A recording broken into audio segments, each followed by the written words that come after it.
I am the mother of 5 kids. I have a set of twins that are 2, Madison and Mackenzie.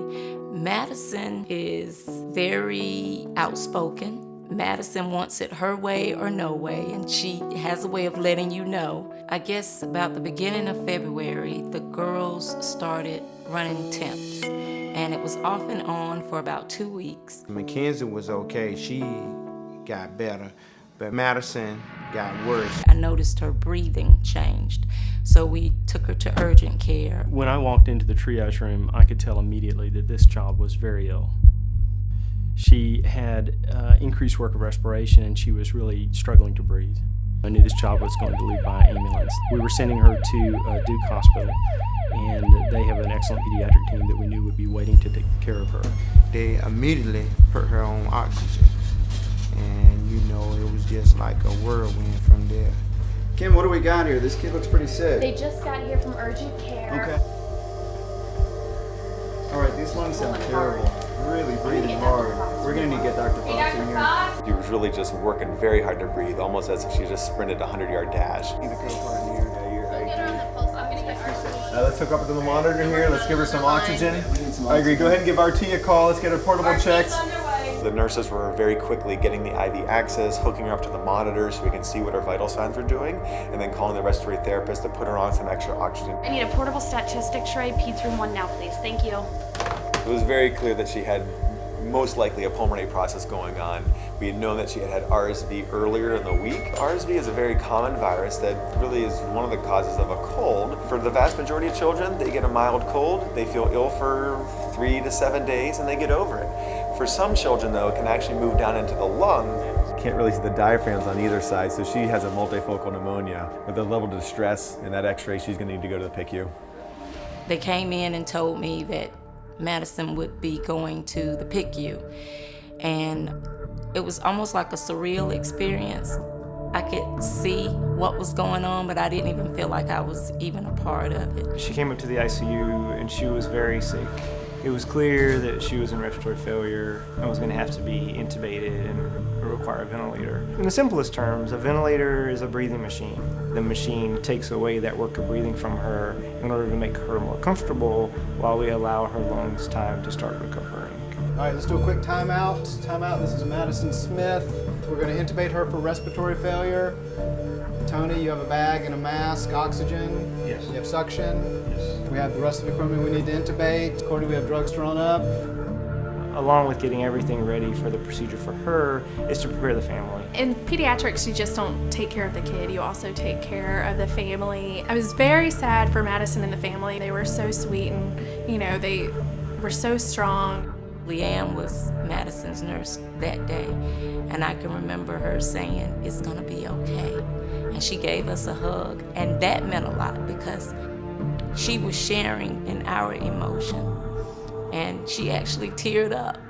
They treated us as we were royalty, really. They was informing us of every move that they made. You just have to establish and keep that open line of communication no matter what the news is.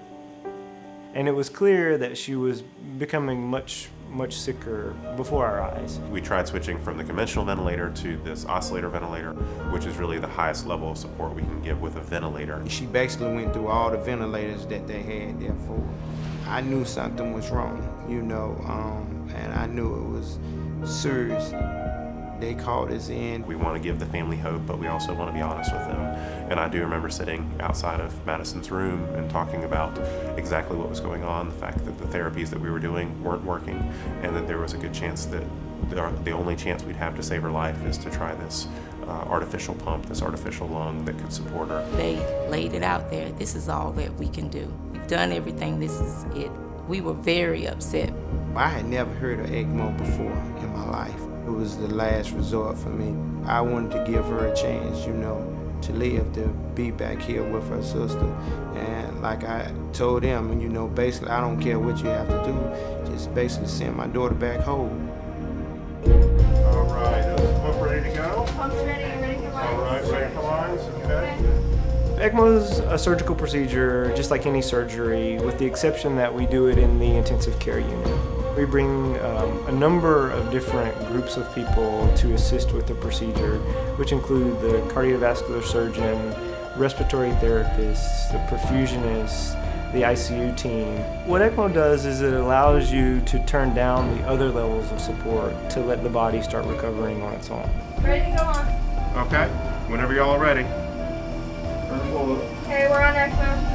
It's essentially acting as a third lung. It takes blood out of the body, provides it with oxygen, and then puts it back into the body, which is obviously an extreme measure, but in her case was really the only chance she had to survive the severity of this infection. Courtney, how's her sedation? She seems to be very comfortable today. Even a couple days on ECMO, she was still really sick, and it took quite a while for her blood gases, her x-ray, everything to start looking better. When she started to make that curve, it was, it was very reassuring to us. I think that my moment when I felt like, okay, Madison is coming back, is when they took her off of ECMO and they started weaning her sedatives, and she was fighting like, I'm coming out of here and I'm ready to go home. And she had this all-out 2-year-old temper tantrum, and it was so funny. I remember Mom, Dad, and I we almost were laughing. We were in tears. We were laughing so hard, and I know it was so good for them to see her real, sassy personality start coming through. When I met Madison and her parents, it's right here on the 5100 unit, she was still feeling, I think, pretty groggy and a little disoriented, I think, from being so sick. Her breathing and a lot of the acute infection, all of those things were pretty much at the end. So we saw our job as really trying to turn her back into a normal toddler. So getting lines off of her, adjusting her medicine, getting her back on her sleep-wake cycle, getting her to eat food. Oh, your lungs sound so good. Where's your heart? You're right, it's right there. Each day we saw her, we saw remarkable improvement. We were there 5 weeks and 2 days. When they finally said, it looks like she may be ready to go home, that was a good day. It was like a burden lifted. I mean, it was like, I had been toting weights around on my shoulder for 5 weeks. I was ready to leave. I love Duke, but it's no place like home.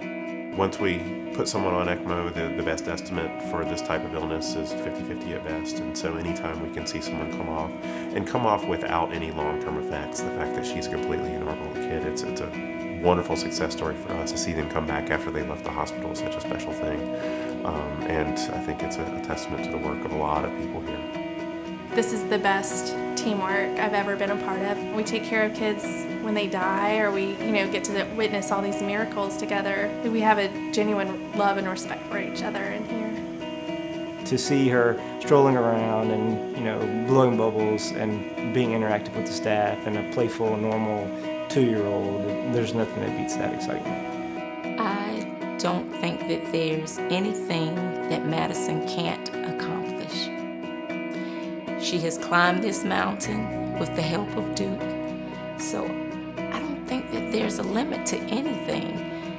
I think that the stars are not the limit.